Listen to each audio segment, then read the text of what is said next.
எப்போதும் மன உற்சாகத்தோடு இருக்க வேண்டும் அப்படின்றாரு. இதுக்கு என்ன காரணம்னா, அந்த மன உற்சாகத்தோடு இருந்தது தான். இதுக்கு எதுக்காக மன உற்சாகத்தோடு இருக்கணும்னா, அந்த இது முக்கியமா வந்து கடவுள் சிந்தனை, அந்த விசாரம் இருக்கணும். கடவுள் சிந்தனை, ஆன்மாவை பற்றிய ஒரு இது இருக்கணும்னா, அந்த அங்கே மனத்தில் வந்து பயம், கவலை, சஞ்சலம், மற்ற குணங்கள்லாம் இருந்துச்சுன்னா அந்த இடத்துல ஆத்ம விசாரமே நடக்காது. அதனால் எப்பவுமே ஒரு உற்சாகத்தோடு இருக்கணும் அப்படின்றதுக்காக. அப்போ தான் ஆத்ம விசாரம் கூடும். இது அதுக்கு தான் அந்த மாதிரி சொல்கிறாரு, மன உற்சாகத்தில் இருக்க வேண்டும். அப்புறம் கொலை, கோபம், சோம்பல், பொய்மை, பொறாமை, கடுஞ்சொல் முதலிய தீமைகள் ஆகாது. உரத்து பேசக்கூடாது, வேகமாக நடக்கக்கூடாது, ஓடி நடத்தல் கூடாது. உரத்து பேசல், வேகமாக நடத்தல், ஓடி நடத்தல் இது ஏன் கூடாதுன்றா, இப்போ பாருங்க ஜாக்கிங்லாம் போவாங்க, வேகமாக ஓடுவாங்க, அது வந்து ஆரோக்கியம்னு சொல்லுவாங்க. இவங்களுக்கு வந்து அந்த மாதிரி தான் அது வரும். இது வந்து ப்ரெசண்ட்டான ஒரு ரிசல்ட்டு. ஆனால் வந்து இப்போ வந்து நிறைய மூச்சு பயிற்சி, நல்லா மூச்சு நல்லா இழுத்து வாயில் விடணும், நிறைய இப்போ வந்து இதெல்லாம் கொண்டு வர்றாங்க. அந்த மூச்சு வந்து நல்லா ஆழ்ந்து ஆழ்ந்து விடணும், ரொம்ப நேரம் சுவாசிக்கணும், காற்று நல்லா விடணும். ஆனால் வரலாறும் சித்தர்களும் சொல்கிறது, எந்த அளவுக்கு பிராணவாயுவை குறைவாக யூஸ் பண்ணமோ அந்த அளவுக்கு ஆயுள் நீடிக்கும். இது சித்தர்கள் சொல்கிறது. இப்போ இவங்க சொல்கிறது, இந்த எக்ஸசைஸ் பண்ணுறவங்க வந்து மேலை நாடுகள் வந்து அதை இறக்குமதி செஞ்சு நல்ல பிராணவாயுவெல்லாம் உள்ளே போகணும், வெளியில் வரணும்னு, அது வந்து முரண்பாடான ஒரு இது. அது தற்போதைக்கு தேகம் வந்து ஒரு நல்ல ஒரு கட்டா தெரியுமே தவிர, அது உள்ளே வந்து எந்த அளவுக்கு பிராணவாயுவை யூஸ் பண்ணுறோமோ அந்த அளவுக்கு ஆயுள் நஷ்டம் அப்படின்றார். அதனால் பிராணவாயுவை குறைவாக தான் யூஸ் பண்ணோம். அப்போ நம்ம உரத்து பேசும்போதோ, வேகமாக நடக்கும்போதோ, ஓடி நடக்கும்போதோ பிராணவாயு அதிகமாக செலவாகும். அதனால் பிராணவாயு அதிகமாக செலவாகாமல் பார்த்துக்கணுன்றது தான் சித்தர்களுடைய இது. அது அப்புறம் வழக்கிடல், சண்டையிடல் இதெல்லாம் கூடாது. இதெல்லாம் ஆன்மீகத்துக்கு அந்த பிராணவாயு. அப்போ பிராணத்தை பத்தி, பிராணாயாமத்தை பத்தி பெருமாள் எங்கேயுமே சொல்லல இல்லைங்களா? பிராணாயாமத்தை பத்தி சொல்லலைங்க. திருவருட்பால பிராணாயாமமே கிடையாது. அதுதாங்க யோகம். அப்புறம் இன்னொன்னு ஒரு முக்கியமான விஷயம் வந்து, அதாவது இப்ப நிறைய வந்து ஆன்மீகத்துல பல இதெல்லாம் வந்துச்சு. எப்படின்னு சொல்றாங்கன்னா, சுவாசத்தை கவனிக்க சொல்றாங்க. சுவாசத்தையே கவனிங்க, இதுல நல்லா இப்ப இம்ப்ரூவ்மெண்ட் இருக்கும் ஆன்மாவில். இன்னொன்னு வந்து சுவாசத்தை பந்தம் பண்றது, கும்பகம் பண்றது, அந்த மாதிரி. அப்புறம் வாசி யோகம். வள்ளல் பெருமான் நமக்கு எங்கேயுமே சொல்லலைங்களே.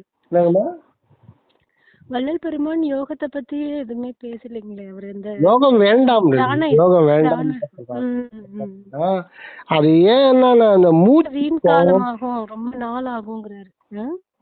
மூச்சுக்கும் மனதுக்கும் ஒரு தொடர்பு உண்டு. அது வந்து ஆனா நம்ம மனதை வந்து அருள்மயமா தான் பார்க்கணும் அப்படின்றாரு வள்ளலார். மனதை வந்து எனக்கு ஒரு சந்தேகம் ஐயா.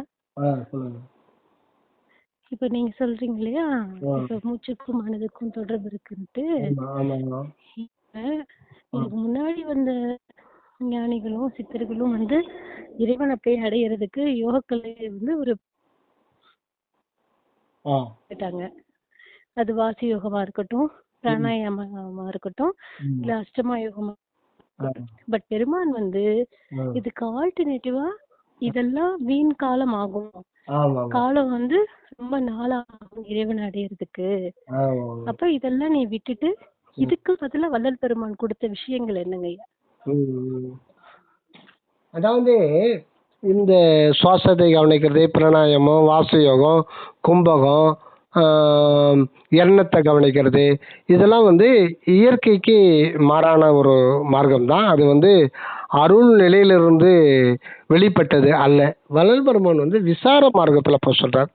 விசார மார்க்கத்தில் நம்ம வந்து அகம் ஒன்றி உள்நோக்கி பிரயாணம் பண்ணும்பொழுது இந்த இதெல்லாம் வந்து எல்லாமே வந்து என்னை வச்சுக்கோ, என்னை யூஸ் பண்ணிக்கோன்னு வந்துருமா. அது எப்படின்னா, நீங்கள் வந்து அந்த ஆழ்ந்த ஒரு விசார நிலையில் போகும்போது பார்த்தீங்கன்னா அந்த சுவாசம் தானாகவே நிற்கும். இது நம்ம குழுவில் ஒரு ஐயா சொன்னார். சுவாசம் நீங்கள் அதை கவனித்து பாருங்கள். அந்த உள்நிலையில் அந்த இருப்பு நிலைக்கு நம்ம நிராதார நிலைக்கு போயிட்டு அந்த சும்மா அந்த என்ட்ரன்ஸில் நின்னாவே அது பெரிய கோட்டை, அது உள்ளே போயிட்டே இருக்கும். நம்ம என்ட்ரன்ஸுக்கு நிராதார நிலையில் அந்த என்ட்ரன்ஸில் போய் நிற்கிறேன்னு வைங்க, அப்போ அந்த நேரத்துலேயே உங்களுக்கு வந்து சுவாசம் வந்து அப்படியே நிற்கும் கொஞ்ச நேரம். நம்ம அதை நோக்க வேண்டியதில்லை, ஆனால் உங்களுக்கு அந்த மாதிரி நிற்கும். அது வந்து ஒரு 10 செகண்டோ 20 செகண்டோ நின்று மறுபடியும் மெதுவாக தாகும். சுவாசமே மெதுவாக தான் போகும். நார்மலாக இது பண்ணுறதை விட மெதுவாக தான் போகும். அந்த பிராணவாயு ஆட்டோமேட்டிக்காக கம்மியாக தாகும். ஆக இதுலேருந்து விசார நிலைக்கு நேரடி இறைவனுடைய அருள் விசார நிலைக்கு வந்துட்டாகவே எல்லாமே அந்த தத்துவங்கள் எல்லாமே சகாயம் பண்ண ஆரம்பிச்சிடும். நாம் போய் அதை பிடிக்க வேண்டியதில்லை, அது வந்து ஆட்டோமேட்டிக்காக நமக்கு வந்து நன்மை கொடுக்க ஆரம்பிச்சிடும். அதே மாதிரி ஆழ்ந்த ஒரு விசாரத்தில் உங்களுக்கு வந்து பிங்களையிலேயே சுவாசம் ஓடும். பிங்களையிலேயே சுவாசம் ஓடும், அதுவே ஆட்டோமேட்டிக்காக கும்பகமாகும். இதெல்லாம் வந்து இயற்கையாகவே நிகழும். ஏன்னா இதில் வந்து உடல் ஆரோக்கியம் மன ஆரோக்கியம் எல்லாம் உண்டு. அதனால் அதெல்லாம் வந்து இதில் வந்து வழியில் வந்துடும்.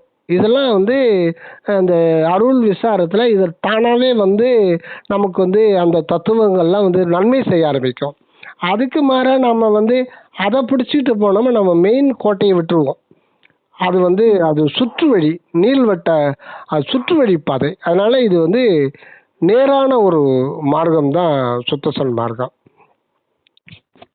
இப்போ விசாரம், இப்போ நம்ம மத்த பிராணாயாமா இந்த யோகம் அஷ்டம யோகம்லாம் பண்றதை விட விசாரத்துல இருக்கிறது நமக்கு அந்த இருப்பு நிலையை கொடுக்கும் அப்படிங்கிறீங்களா? சொல்லுங்கம்மா. அது அந்த விசாரம் செய்யறது அந்த அந்த யோகத்துக்கு பிராணாயாமக்கு ஈடா வந்து சன்மார்க்கத்துல விசாரம். இன்னொன்னு என்ன சொன்னீங்க? இது வந்து அதுக்கு ஈடே சொல்ல முடியாது, இதுக்கு ஈடு இணையே சொல்ல முடியாது. அந்த சுவாச வாசயோகம் இதெல்லாம் ஈடு இணையே சொல்ல முடியாது. இது வந்து ஈடு இணையற்ற ஒரு மார்க்கம். அதனால வந்து இதுக்கு சமமாக எதையுமே சொல்ல முடியாது. இது நேரடியாக வந்து நம்முடைய இருப்பை குறித்த ஒரு விழிப்புணர்வு பொதுவாக நம்ம வந்து விசாரம் செய்யும்போது பொதுவாக தான் செய்யணும். அதுதான் வள்ளல் பெருமான் பொது உணர்வும் போதலால் பிரித்து அது எனில் தோன்றா அற்பெரும் ஜோதி.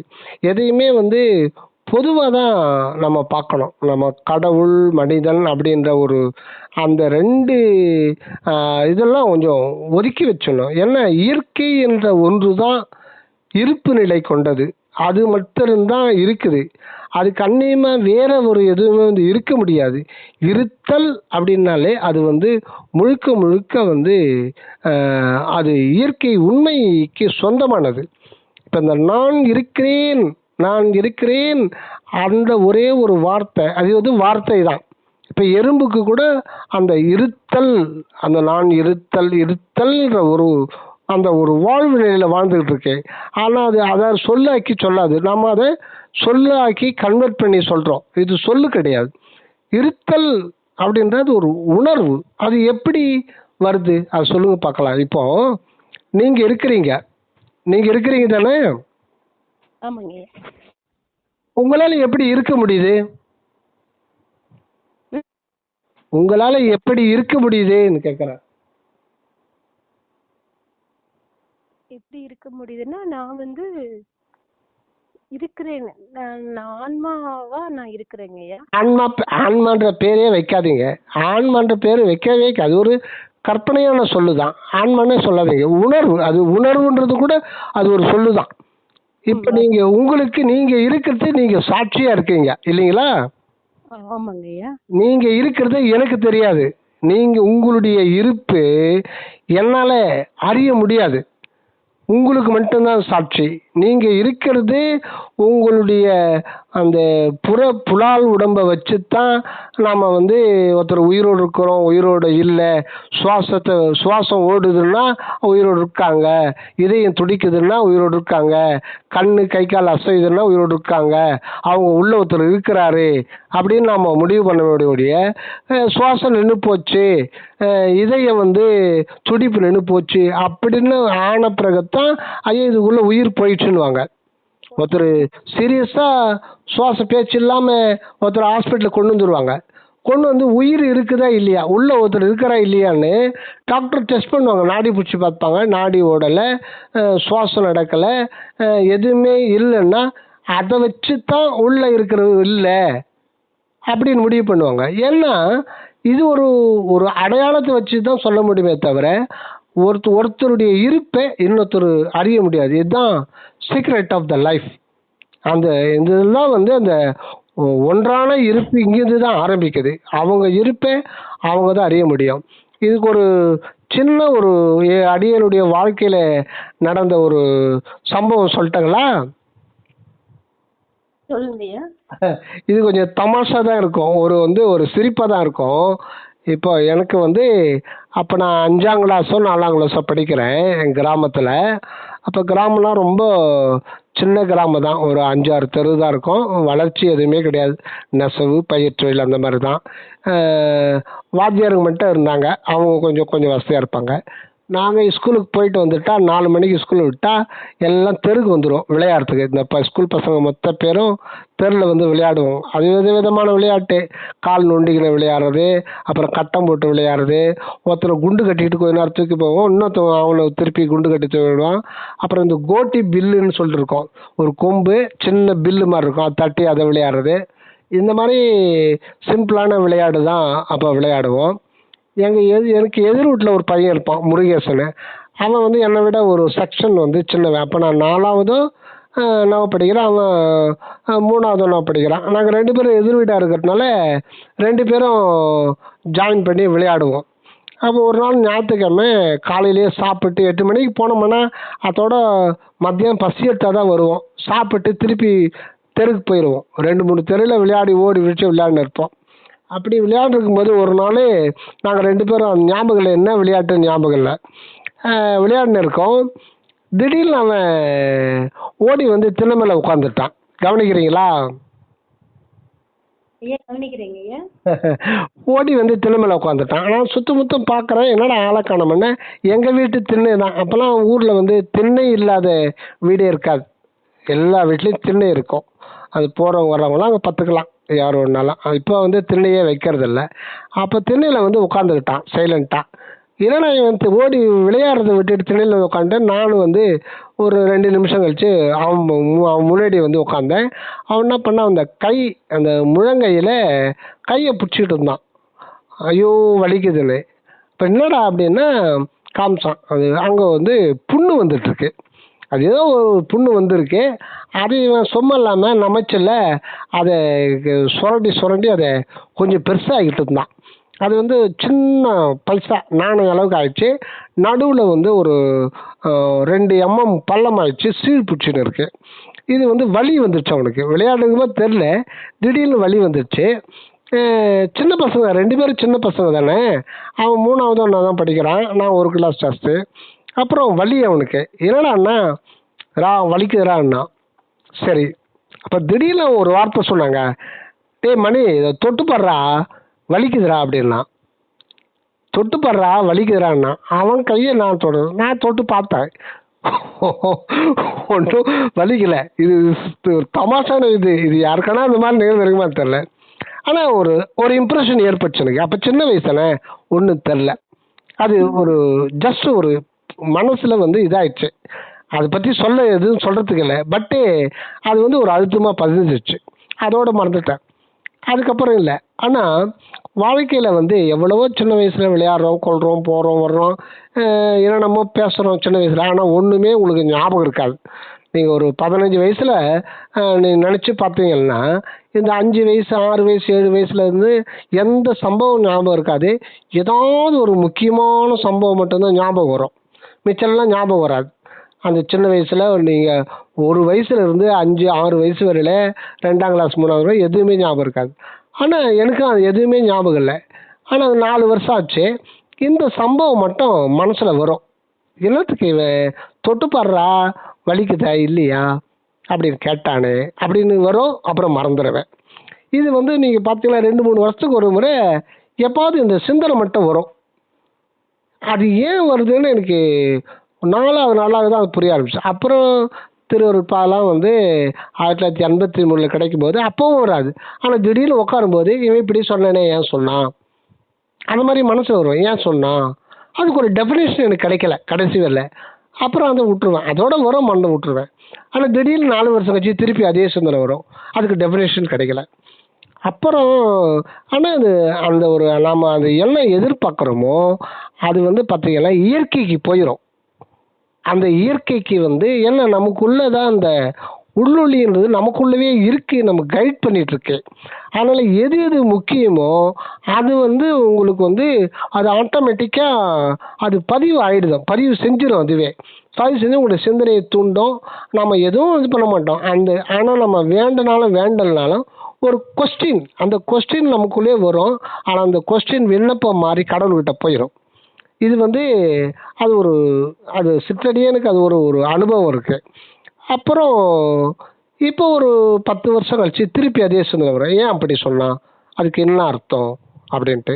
இப்போ சமீபத்தில் தான் அதுக்கு ஒரு டெஃபினேஷன் கிடச்சிது. அதாவது அந்த உணர்வு அப்படின்றது இருப்பும் அனுபவமும் சேர்ந்தது தான் உணர்வு. உணர்வு அப்படின்னாலே இருப்பும் அனுபவத்தையும் பிரிக்க முடியாது. இருப்பும் அனுபவத்தையும் பிரித்தா என்ன ஆகும்னா உணர்வுனுடைய இருப்பு விளங்காது. உதாரணமாக இப்போ நம்ம விழிச்சிட்டு இருக்கோம், 5 புலன்கள், மனம், உலக அனுபவங்கள், ஏதாலும் ஒன்று அனுபவம் வந்து எக்ஸ்பீரியன்ஸ் கிடச்சிட்டே இருக்கும். அது எக்ஸ்பீரியன்ஸ் இல்லைன்னு விழிப்பு இல்லை, எக்ஸ்பீரியன்ஸ் இல்லைன்னே சொல்ல முடியாது. எனக்கு எந்த எக்ஸ்பீரியன்ஸ் இல்லை, நான் சும்மா தெருல உட்காந்துலாம் பார்த்துன்னுக்கிறேன்னு நம்ம சொல்லுவோம். ஆனால் நீங்கள் எதனா ஒரு மரத்தை பார்ப்பீங்க, அது ஒரு காட்சி அனுபவம். அது ஒரு காட்சி அனுபவம் உங்களுக்கு உள்ளே போயிடும் மூளையில். அந்த அனுபவம் இல்லைன்னா உங்களுடைய இருப்பு தெரியாது. அப்போ கனவு வருது, கனவுல உங்களுக்கு ஒரு அனுபவத்தை இறைவனை கொடுப்பார். அது என்னன்னு சொல்லிட்டு சொல்ல முடியாது. நாம் நினச்சி கனவுல அது வர்றத நமக்கு ஆண்டவர் கொடுத்துருவார். சரி, இப்போ உறக்க நிலைக்கு போயிடும். உறக்க நிலைன்றது என்ன? உறக்கம் வேற இல்லை, இறப்பு வேற இல்லை. உறக்கத்துக்கும் இறப்புக்கும் என்ன வித்தியாசம்? ஆழ்ந்த உறக்கத்துக்கும் இறப்புக்கும் வித்தியாசம்னா, உறக்கத்தில் திருப்பி நம்மளை தேகத்துக்கு கொண்டு வருவார், இறப்பில் திருப்பி தேகத்துக்கு கொண்டு வர மாட்டோம், அது வேற இடத்துக்கு போயிடும். இதுதானே தவிர உறக்கம் வேறு அல்ல, இறப்பு வேறு அல்ல. அப்போ உறக்கத்தில் வந்து அந்த இருப்பு வந்து நம்முடைய இருப்பை நாமளே உணர முடியாது. நம்முடைய இருப்பை நாம் உணர முடியாது. கிட்டத்தட்ட சூன்யம்தான் அங்கே இருக்கும், ஒன்றுமே கிடையாது. நம்ம இப்போ அந்த உணர்வை பொறுத்தவரையில் இந்த பிரபஞ்சமோ கடவுளோ நானோ அனுபவமோ எதுவுமே இல்லாத ஒரு சூன்யம்தான். அந்த சூன்யம் சொல்கிறது கூட அங்கே கிடையாது. டோட்டல் அந்த பிரபஞ்சமே அந்த ஒரு குறிப்பிட்ட உணர்வுக்கு சூன்யமாயிடுது, அங்கே எதுவுமே இல்லை. இதுதான் ஒரு பெரிய அதிசயம். ஆனால் அந்த இருப்புக்கு உள்ள ஒரு இருப்பு இருக்குது, அந்த இருப்புக்கு உள்ள ஒரு இருப்பு, ரெண்டும் சேர்ந்தது தான். ஆனால் அந்த இருப்பு எப்போ மைய இருப்பு, அதுதான் அகண்ட அன்பும் அளவற்ற அருளும் உடைய ஒரு இருப்பு. அதுதான் உள்ளொளி, அருளொளி, அக மையம் அப்படின்னு சொல்கிறது. அது வந்து எப்போவுமே விழிப்பு நிலையில் இருக்கும். அது வந்து திருப்பி ஒரு குறிப்பிட்ட இடத்துல வந்து நமக்கு அந்த தேக நிலை கொண்டு வந்து எக்ஸ்பீரியன்ஸ் கொடுக்க ஆரம்பிக்கும். அப்போ தான் நம்ம இருப்பு உணர முடியும். ஆக இருப்பையும் அனுபவத்தையும் பிரிக்க முடியாது. உணர்வு இருக்குதுன்னா அங்கே அனுபவம் இருக்குது, அப்போ தான் இருப்பே விளங்கும். ஆக உணர்வுன்றதே அதுதான். அதனால தான் வந்து அகண்ட வெளியில் ஆண்டவர் இருப்பு மாத்திரமா இருக்கார். ஆனால் அவருக்கு தெரியும், ஆனால் அதுக்கு அப்படி இருந்தும் அவருக்கு வந்து எந்த பிரயோஜனம் இல்லை. ஆனால்தான் அவர் வந்து உணர்வு நிலைக்கு வர்றார். இப்போ மனிதன் யார், மனிதன் யார், மனிதனான்ற கேள்வி அனாதி காலமாக கேட்குறோம். ஆனால் பதில், சரியான பதில் சுத்த சன்மார்க்கத்தில் தான் அந்த பதில் வந்து சரியாகுது. அந்த உணர்வுன்றது தான் ஓங்கார வண்ணமாய் ஆண்டவரே வாழ வர்றார்.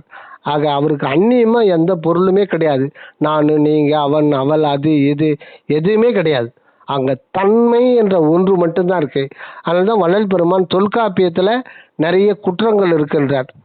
அதில் முக்கியமாக என்ன சொல்கிறாரு, நம்ம சரவண சாமி சொல்கிறார், தன்மை முன்னிலை படற்கை 3 அனுபவங்கள்லாம் கிடையாது. அங்கே தன்மை என்ற ஒன்று தான் இருக்கு. அந்த இயற்கை என்பது ஒருமையில் ஒன்றான தன்மையில் தான் இருக்கு. ஆக முன்னிலை படற்கை என்பது அந்த புற அனுபவத்துக்காக அது ஒரு எக்ஸ்பீரியன்ஸாக வந்திருக்க ஒழிய முன்னிலை படற்கை என்பது கிடையாது. ஆகத்தான் வள்ளல் பெருமான் வந்து தொல்காப்பியத்தில் நிறைய குற்றங்கள் இருக்கின்றன.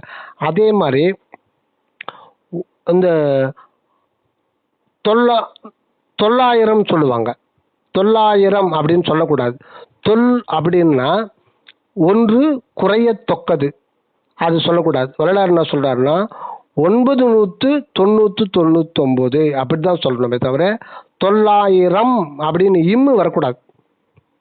ஏன் வரக்கூடாதுன்னா அந்த அகர உகர மகரம் எண்ணிலை எழுத்துலையும் அது வந்து வடிவமைக்கப்பட்டிருக்கிறது.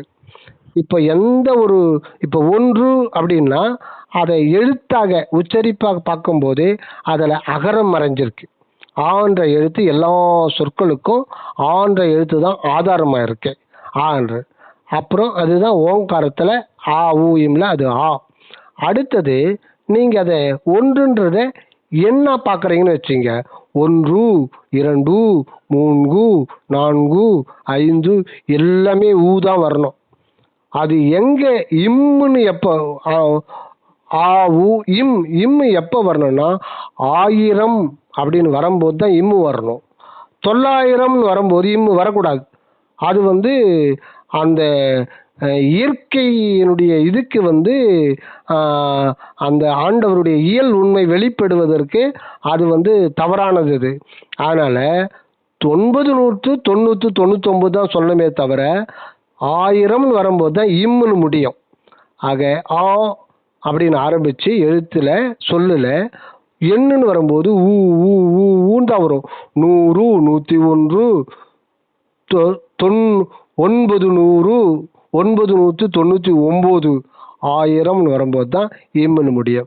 1000 அப்படின்னா என்னன்னா தா அப்படின்ற எழுத்து வந்து 1000 குறிக்கிறது. அந்த தான்ற 1000 அப்படின்னாலே அது இறைவனை குறிக்கிறது. இம்முன்ற எழுத்து மகர ஜோதி அந்த 1000 தான் வருது. 1000 எழுத்து தாவை தான் குறிக்கிறது. தான்னாவே 1000 அர்த்தம். அதனால தான் வள்ளல் பெருமான் வந்து ஞான சபையில் தகர கண்ணாடி விளக்கு வைத்தல் வேண்டும் அப்படின்னு சொல்றது. இந்த 1000க்கு நிறைய அர்த்தம் நம்ம சுவாமிகள் சொல்லியிருக்காரு. அது இன்னொரு பதிவில் கேட்பான். அது சம்பந்தப்பட்ட பழமொழி 1000 பேரை கொன்றவன் அரை வைத்தியன், அதுக்கு ஒரு தனி அர்த்தம் இருக்கு. அப்புறம் அதுலேயே இன்னொரு அர்த்தம் 1000 இதழ் தாமரை கமலம் அப்படின்னா என்ன, அது ஒரு அர்த்தம் இருக்கு. இதுக்கு வந்து நம்ம சுவாமிகள் நிறைய அர்த்தம் சொல்லிக்கிறாரு.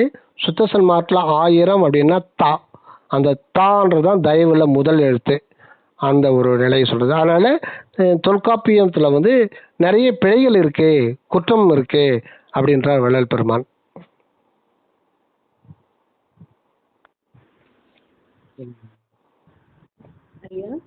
சொல்லுங்கம்மா. அடுத்து என்னங்க ஐயா சொல்றாரு? அப்புறம் அதான் அந்த அந்த பையன் சொன்னது இப்போ வந்து இன்னும் அவனுடைய அந்த வயசுல வந்து அவனுக்கு தெரியல, அவனுக்கு அதுதான் தெரியல. தொட்டு பார்த்தா அவன் தெரிஞ்சுக்குவான் அப்படின்னு அவன் நினைச்சிட்டு இருக்கான். நாமளும் தொட்டு பார்த்தோம். ஆனால் இந்த ஒரு பதிவு வந்து கடைசியில் இது என்ன டெஃபினேஷன்னா, ஒருத்தருடைய இருப்பையும் அனுபவத்தையும் இன்னொருத்தருக்கு தெரியவே தெரியாது. அதுதான் சீக்ரெட். அவருடைய இருப்பை பொறுத்தவரையில் அவர் மட்டும்தான் இந்த உலகத்தில் இருக்கார். இப்போ வள்ளலார் வந்து தன்னுடைய இருப்புக்குள்ளே போகிறார். இருப்புக்குள்ளே போய் அவர் என்ன உண்மையை கண்டிருக்காருன்னா, அந்த உணர்வுக்குள்ளே போனால் அகண்டமாக அது விரியும். அந்த விரிவு விரிஞ்சு அதுவே புறத்தில் எல்லா உயிர்களாகவும் விளங்குறத அந்த அருள் உணர்வுக்குள்ளே போனோம்னா அவருக்கு அப்படி தான் அனுபவம் ஆகுது. இப்போ வள்ளலாருடைய நிலை வந்து எல்லா உயிரும் என் உயிராயன, எல்லா போகமும் என் போகமாயன அப்படின்றார். ஒரு எறும்பு திருப்பதி லட்டு சாப்பிட்டு அதுக்கு ஒரு ஆனந்தம் கிடைக்குதுன்னா அந்த ஆனந்தம் கூட வள்ளலாருடைய ஏகதேச ஆனந்தம் தான். அது வந்து அந்த எறும்புக்கே தெரியாது. அதே நேரத்தில் இதுக்கு அப்பால இன்பத் துன்பம் இல்லாத அருள் வெளியிலையும் இருப்பார். அதனால்தான் மாணிக்க வாசகர் வந்து இன்பமும் துன்பமும் இல்லானே உள்ளானே, அந்த அருள் வெளியில அவர் வந்து அந்த இன்ப துன்பம் இல்லாத பேரின்ப நிலையிலையும் வரலாறு இருப்பார்.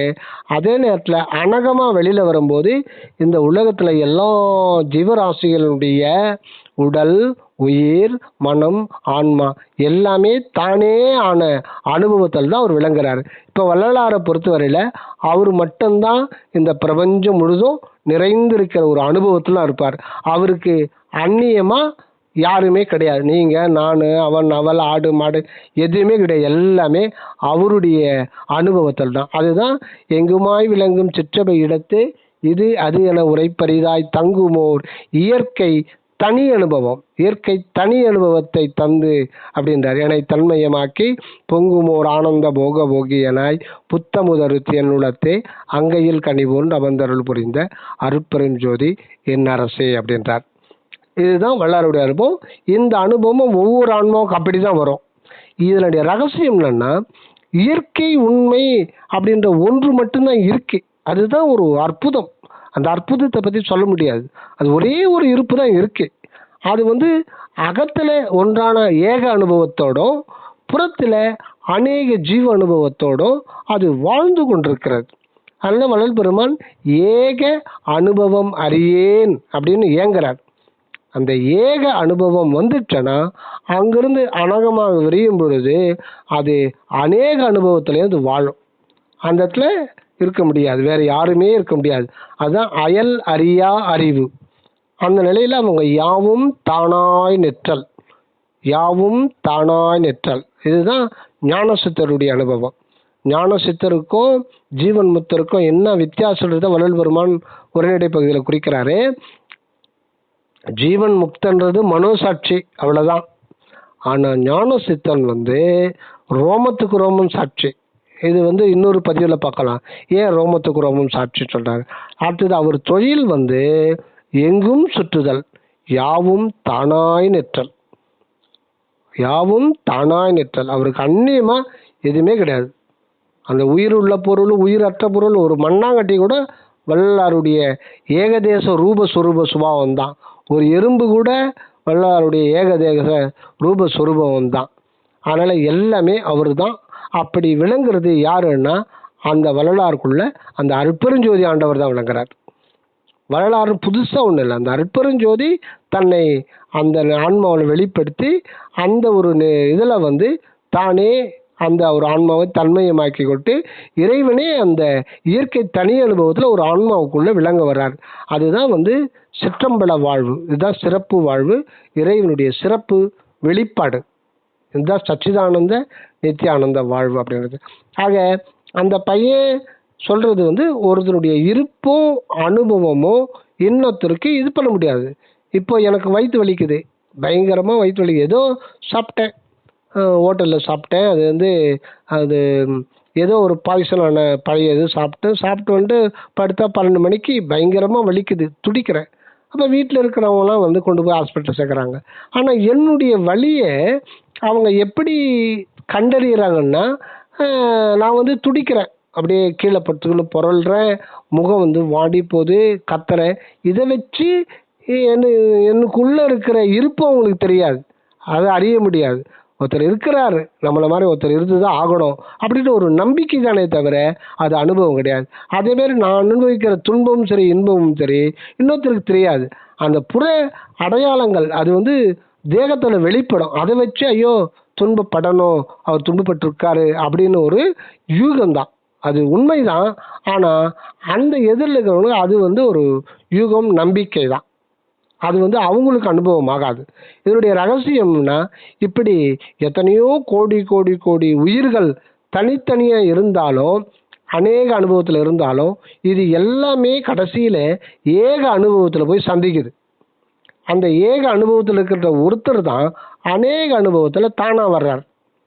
ஆனால் அநேக அனுபவத்தில் வரும்பொழுது தன்னை மறைச்சிக்கிறார், தன்னுடைய உண்மையை மறைச்சிக்கிட்டு தான் அந்த இன்பத் துன்பத்தை அனுபவிக்கிறார். ஆனால் எப்படி இருந்தாலும் அந்த ஒருமை, அந்த ஒன்றே ஆன உண்மைன்றதை நம்ம வந்து இப்போவே நம்ம தெரிஞ்சுக்கலாம். நம்ம வரலாறு நிலையை அடைஞ்ச பிறகுன்னே தெரியல. இப்போவே நமக்கு தெரியும். நம்ம குடும்பத்தில் ஒருத்தர் இருக்காங்கன்னா ஒருத்தர் இருக்கிறாரு. இப்போ நம்ம இந்த இடத்துல வந்து நாங்கள் 5 பேர் இருக்கிறோம்னா அது வந்து அனுபவம் கிடையாது.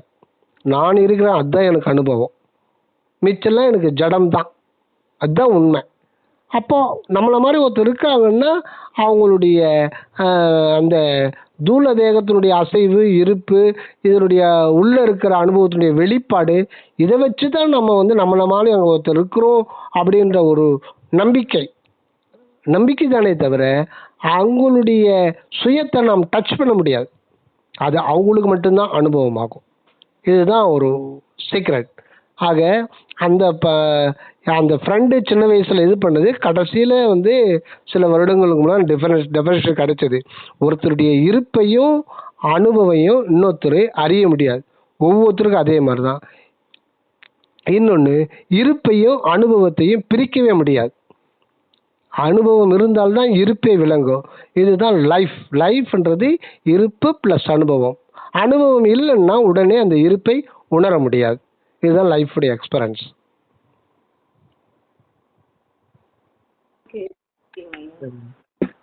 ஐயா இப்போ இதுல சொல்றாருங்க, கரிசாலங்கண்ணி கீரை, தூதுவளை கீரை, முன்னைக்கீரைன்னா என்ன கீரைங்கய்யா?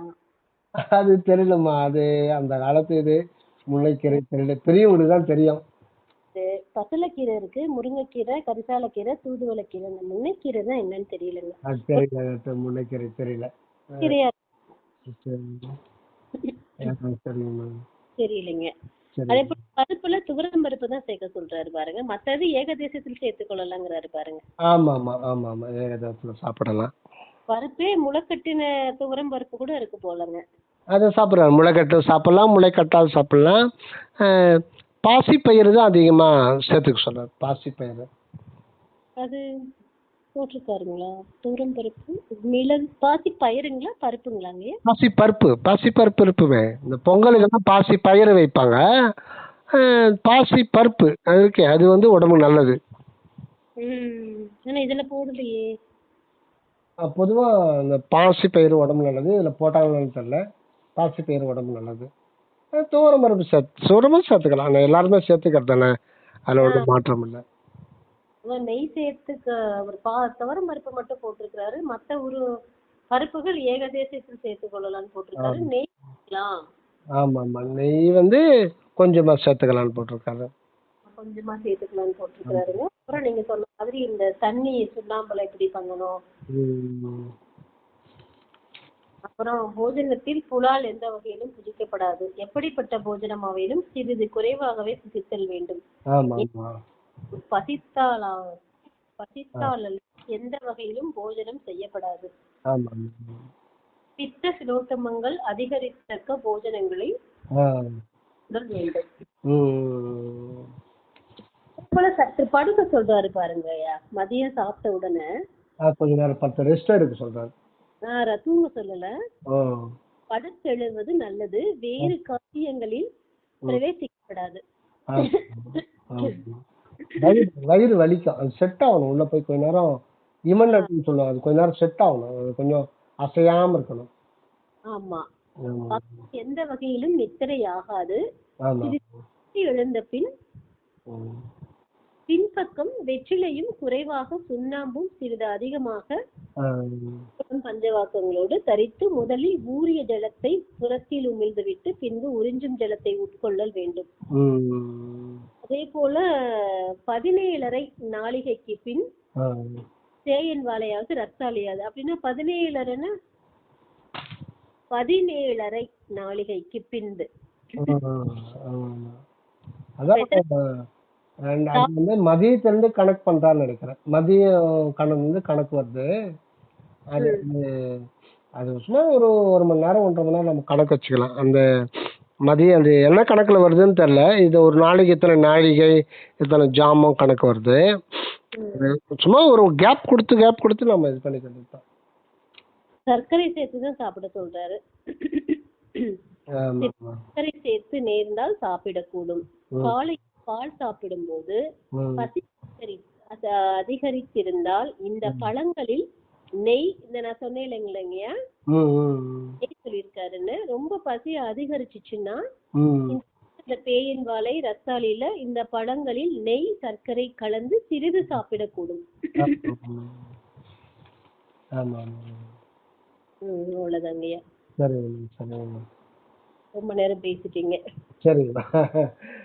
நீங்க சாப்பிடுற டைம் ஆயிருச்சுங்க. லேட்டாக சாப்பிடுங்க. சரிங்கம்மா சரிங்கம்மா. நல்லா இருக்காங்களாங்கய்யா வீட்டுல? சாப்பாடு செஞ்சுட்டு இருக்காப்புல. நல்லா இருக்காங்களா? ரொம்ப விசாரிச்சுதான் சொல்லுங்க ஐயா. சரிங்கம்மா சரிங்கம்மா சரிங்கம்மா நன்றிங்கம்மா. உங்களை பார்க்கணும்னு ஒரு எண்ணம் இருக்குதுங்க ஐயா. பையனே அடுத்த தடவை வரணும். சரி சரிங்கம்மா சரிங்கம்மா சரிங்கம்மா நன்றிங்கம்மா நன்றிங்கம்மா. உங்களுக்கு கேளுங்க ஐயா. நான் ரெடி பண்ணிட்டு இருக்கேங்க ஐயா. சரிங்கம்மா நன்றி நன்றி நன்றிம்மா. தயவு தயவு. அற்பெருஞ்சோதி அற்பெருஞ்சோதி தனிப்பெரும் கருணை அற்பெருஞ்சோதி. தெய்வங்க ஐயா தெய்வம்.